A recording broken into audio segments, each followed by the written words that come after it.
ये कहानी है एक बिल्कुल ही पारंपरिक जिंदगी से एक बहुत बड़े बिजनेस एम्पायर की क्वीन बनने की। चलिए इस जबरदस्त सफर को आज करीब से देखते हैं। अब सवाल ये उठता है कि क्या कोई ऐसी जिंदगी जो पूरी तरह से परंपराओं में ढली हो, वो इंडिया के सबसे बड़े साम्राज्यों में से एक को लीड कर सकती है? मतलब यही सवाल तो इस पूरी कहानी का सेंटर है। एक ऐसा पैराडॉक्स जो सोचने पे मजबूर कर देता है ना? तो बात शुरू होती है साल 1950 से। असम में सावित्री जिंदल का जन्म हुआ। अब उस जमाने में ज्यादातर महिलाओं की तरह ही उनकी जिंदगी का रास्ता भी आप कह सकते हैं पहले से ही तय था। एक सीधी साधी सिंपल सी दुनिया थी उनकी, जिसमें सबसे जरूरी क्या था? शादी, परिवार और घर संभालना। और कमाल की बात यह है कि उस वक्त ना एक ही घर में दो अलग अलग दुनियाएं बसती थीं।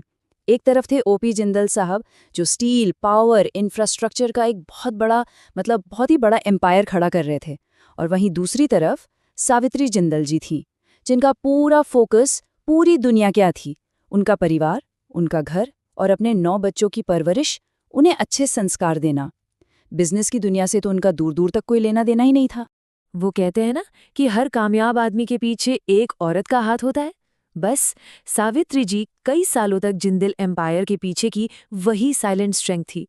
एक ऐसी नींव जो दिखती तो नहीं, पर जिसके बिना इतनी बड़ी इमारत खड़ी ही नहीं हो सकती थी। सब कुछ एकदम ठीक चल रहा था।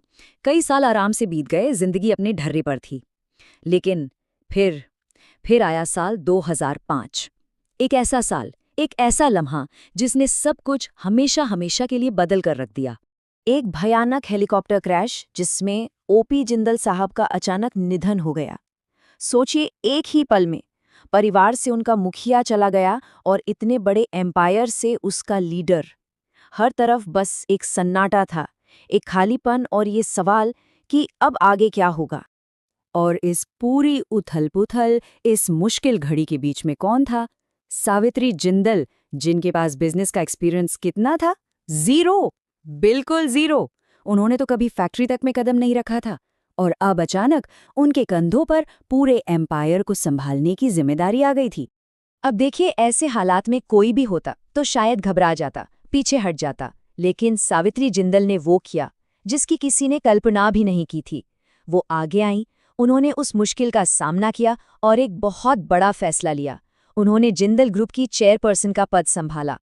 उन्होंने बहुत समझदारी से काम लिया। पूरे एम्पायर को अपने चारों बेटों पृथ्वीराज, सज्जन, रतन और नवीन के बीच बांटा। हर बेटे को एक अलग बिजनेस की जिम्मेदारी दी और खुद उन सबके ऊपर एक गाइडिंग फोर्स, एक यूनिफाइंग पावर बनकर रहीं, जो सबको जोड़े रखती थी। पर बात यहीं खत्म नहीं हुई, ये तो बस शुरुआत थी। बिजनेस की दुनिया में आने के बाद उन्होंने पॉलिटिक्स में भी कदम रखा। वो हरियाणा में एमएलए बनी और बाद में मंत्री पद भी संभाला। मतलब सोचकर देखिए, एक होममेकर से एक बिजनेस लीडर और फिर एक पॉलिटिशियन। ये सफर सच में यकीन करने लायक नहीं है। उनका लीडरशिप स्टाइल भी ना किसी टिपिकल सीईओ जैसा बिल्कुल नहीं था। वो ना तो लंबे लंबे भाषण देती थीं, ना ही मीडिया में आकर सुर्खियां बटोरती थीं। उनकी असली ताकत थी उनकी सादगी में, उनके शांत स्वभाव में और परिवार को एक साथ लेकर चलने की कला में। और उनका ये तरीका कमाल का काम कर गया। और नतीजा तो सबके सामने था। उनकी लीडरशिप में जिंदल एम्पायर सिर्फ टिका ही नहीं, बल्कि पहले से कई गुना ज्यादा बढ़ गया। ये अपने आप में इस बात का सबसे बड़ा सबूत है कि उनकी शांत लीडरशिप कितनी पावरफुल थी। और शायद इसीलिए लोग उन्हें द साइलेंट बिलियनेयर भी कहते हैं। मतलब एक ऐसा इंसान जिसके पास इतनी दौलत है, लेकिन जो जानबूझकर लाइमलाइट से, कैमरों से दूर रहती है। उनके लिए फेम से कहीं ज्यादा जरूरी है अपना परिवार और अपनी विरासत। तो इस पूरी कहानी से हम क्या सीख सकते हैं? कुछ बहुत ज़रूरी बातें हैं। पहली तो ये कि किसी भी चीज़ को शुरू करने के लिए एक्सपीरियंस से ज़्यादा हिम्मत की ज़रूरत होती है। दूसरी बात कि हमारी असली ताकत तभी निकल कर आती है जब वक्त मुश्किल होता है।